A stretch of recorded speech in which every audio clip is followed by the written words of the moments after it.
Hello, everyone. I have not seen y'all for a few days. It's been almost a week here since I last made a video.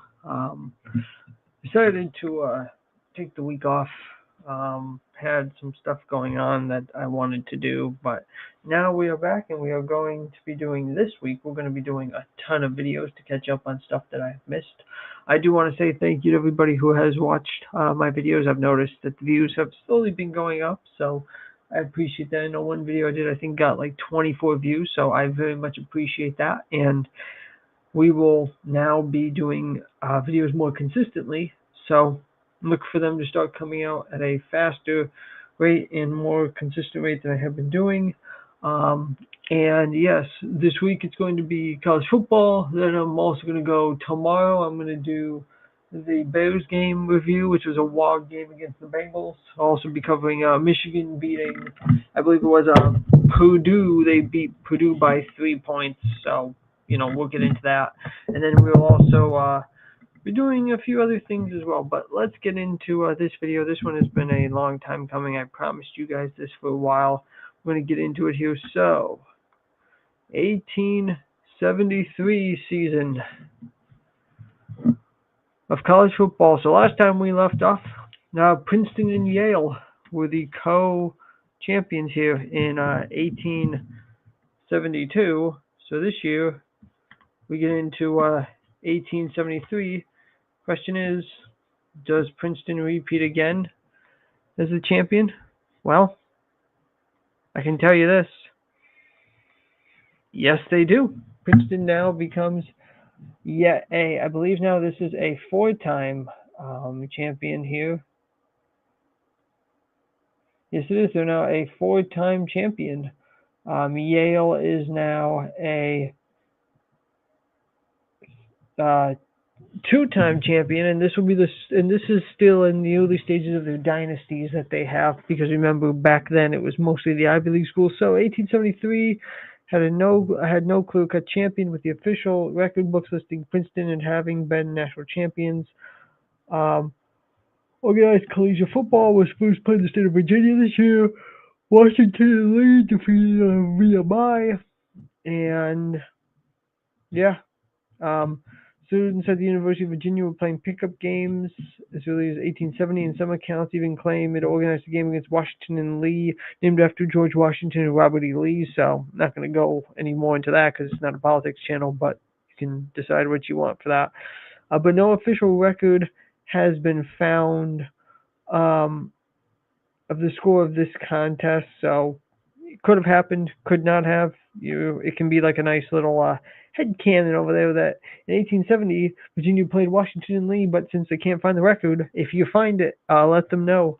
Due to scantness of records, some will claim Virginia versus Pantrops Academy 1887 is the first game in Virginia. We also had this year a couple of new teams being established, and the videos early on here, they're going to be a little bit short, because it's not until I think it's like 1876 or 77 where you start getting conferences, which when that happens, we are able to go more in depth in these videos. But for the first couple, probably up to 1876 or so, it's going to be just short. So we had this year the Harvard Crimson. Yes, they're still around. This was their first season. Washington and Lee, McGill, Redmond, Eaton. I don't know who those teams are. They're not around anymore. So if you know who McGill and Eaton are, please tell me, because I've never heard of them.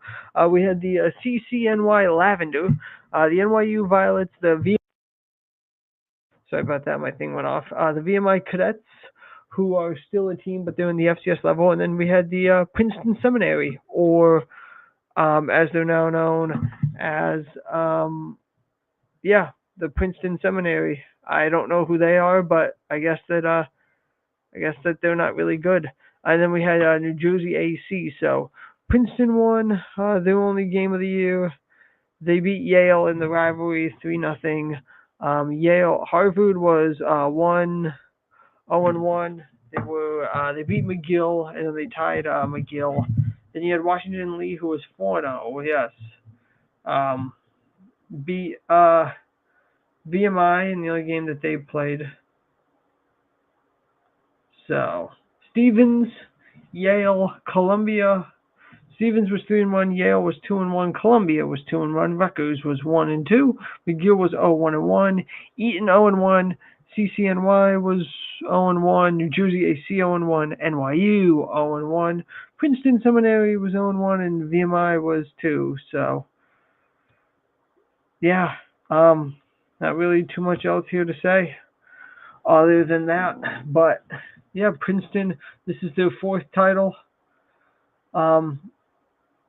in as many years, so their dynasty's well underway, and we're going to be seeing a lot more of them in Yale well into, I think, the 1900s. So unlike the MLB time capsule, which is also, I'm going to be getting back to that here. I have a ton done, and I'm going to be doing a ton more later.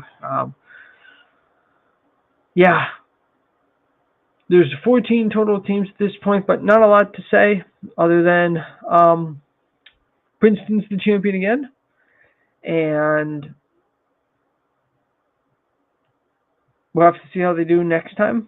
But yeah, appreciate you guys sticking around and waiting for this video. I've been wanting to do these for a while, but like I said, I've just had a lot going on in my life, so I have not been able to do videos. But you know, now that I've gotten a lot of that stuff done, they will be coming out at a much better rate and a much faster rate. So yes, so I appreciate you guys sticking around for that. It was short, but like I said, the early seasons here up until about like the 1880s are going to be pretty short videos. So thanks for joining us, folks.